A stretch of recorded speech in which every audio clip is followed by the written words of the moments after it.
मेरे प्यारे बच्चों, मैं मेहताब सिद्दीकी। स्वागत है आपका आपके अपने यूट्यूब चैनल में। बच्चों, आज की इस वीडियो में हम लोग एक स्टोरी को हिंदी से इंग्लिश में ट्रांसलेट करेंगे।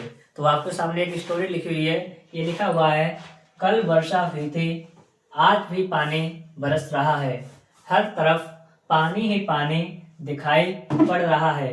हो सकता है कि कल भी वर्षा हो। यदि कल भी वर्षा हुई तो हम घर पर ही पढ़ेंगे।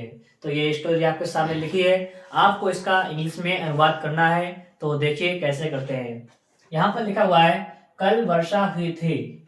तो यह वाला वाक्य पास्ट का है, पास्ट इंडिफिनिट का है। ठीक है, तो इसे बनाएंगे इट से। वर्षा वाले वाक्य जो होते हैं वो इट से बनाते हैं, तो इसे बनाएंगे इट। इट पास्ट इंडिफिनिट में अगर वाक्य अफर्मेटिव है तो आपको उसमें क्रिया की सेकंड फॉर्म का प्रयोग करते हैं। तो हो जाएगा इट रेन, वर्षा हुई थी। लिखा है कल, अब यहाँ पर बीता हुआ कल है तो यहाँ पर लाएंगे यस्टरडे। अगर होता आने वाला कल तो आपको लाना है टुमारो। तो यहाँ पर क्या है, कल वर्षा हुई थी, मतलब कि पानी पहले ही बरस चुका है। तो कल की स्पेलिंग यहाँ पर यस्टरडे लगाएंगे, तो हो जाएगा इट रेन्ड यस्टरडे। ठीक है, तो आपके सामने एक बार बन चुका है, इट रेन्ड यस्टरडे, कल वर्षा हुई थी। फिर इसके आगे लिखा हुआ है, आज भी पानी बरस रहा है। तो आप इसे किस प्रकार से बनाएंगे। तो ये वाला वाक्य जो है वो प्रेजेंट कॉन्टिन्यूअस टेंस का है, और आपको मैंने बताया ये वाले वाक्य में आपको इट का प्रयोग करना है। तो इसे बनाएंगे इट इज। इट इज, यहाँ पर लिखा है भी, तो आप लगा दें also. It is also raining today. इसका मतलब क्या है, it is raining, it is also raining today. आज भी पानी बरस रहा है, क्योंकि वाला वाक्य जो है वो प्रेजेंट कॉन्टिन्यूअस टेंस का है। फिर इसके आगे लिखा हुआ है, हर तरफ पानी ही पानी दिखाई पड़ रहा है। तो आपको क्या करना है, इसका भी ट्रांसलेट करना है। लेकिन आपको एक बात पता होनी चाहिए कि अगर आप हिंदी से इंग्लिश बना रहे हैं तो उसमें सेम टू सेम नहीं हो सकता है। ठीक है, तो इसे बनाएंगे, हर तरफ की स्पेलिंग होती है एवरीवेयर। एवरीवेयर, इसका बनाएंगे वी कैन सी, माने हम देख सकते हैं। वाटर माने पानी। ठीक है, तो आप इसे क्या बनाएंगे, एवरीवेयर माने हर तरफ, वी कैन सी वाटर, हम पानी ही पानी देख सकते हैं। इसका मतलब ये हो गया है। फिर इसके बाद में लिखा हुआ है, हो सकता है कि कल भी वर्षा हो। यहाँ पर संभावना की बात है, तो उसे बनाएंगे इट माइट, माने हो सकता है। इट माइट, आल्सो माने भी, रेन माने वर्षा हो। अब यहाँ पर कल है, क्या लिखा है, हो सकता है कि कल भी वर्षा हो। तो यहाँ पर कल कौन सा है, आने वाला कल है, तो इसके लिए आपको टुमारो का प्रयोग करना है। ठीक है, तो it might also rain tomorrow, हो सकता है कि कल भी वर्षा हो। TOMORROW।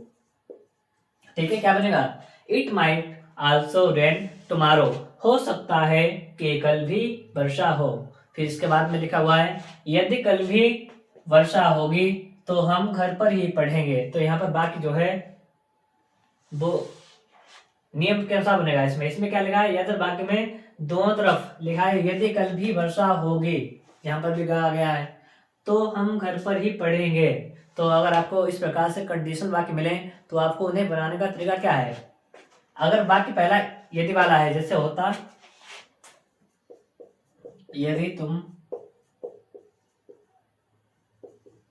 पढ़ोगे तो मैं तुम्हें पढ़ाऊंगा, जैसे ये वाला वाक्य यहाँ पर लिखा हुआ है। ठीक है, तो आप इसे किस प्रकार से बनाएंगे, अगर आपने ये वाला वाक्य बना लिया तो आप ये वाला वाक्य भी बना लेंगे। तो इसे बनाने का तरीका है, यदि तुम पढ़ोगे, तो इसको आपको बनाना है यदि तुम पढ़ते हो। ये पहला वाक्य जो है वो आपको प्रेजेंट इंडिफिनिट बनाना है, यदि के साथ वाला। और जो दूसरा वाक्य लिखा हुआ है वो आपको फ्यूचर इंडिफिनिट बनाना है। तो इसे किस प्रकार से बनाएंगे, यदि तुम पढ़ते हो, इफ यू रीड, मतलब यदि तुम पढ़ते हो तो के लिए कॉमा लगाएंगे। मैं तुम्हें पढ़ाऊंगा, तो आपको ये बनाना है फ्यूचर इंडेफिनिट टेंस में। तो ये बनेगा I shall teach you. I shall teach you. तो आपको इसी प्रकार से इसका ट्रांसलेट करना है। तो आप इसका किस प्रकार से करेंगे? तो पहला वाला वाक्य बनाएंगे, यदि कल भी वर्षा होती है तो हम घर पर ही पढ़ेंगे। तो इफ इट रेन्स, यदि वर्षा होगी, ठीक है। इफ इट रेन्स, कल की बात हो रही है, tomorrow, comma if it rains tomorrow. तो लिखा हुआ है हम घर पर ही पढ़ेंगे। तो वी माने हम, we shall study at home. तो देखिए, आप इसे एक बार फिर से समझ लीजिएगा क्या है क्या नहीं है। पहला वाक्य लिखा हुआ है कल वर्षा हुई थी, तो आपको बनाना है इट से।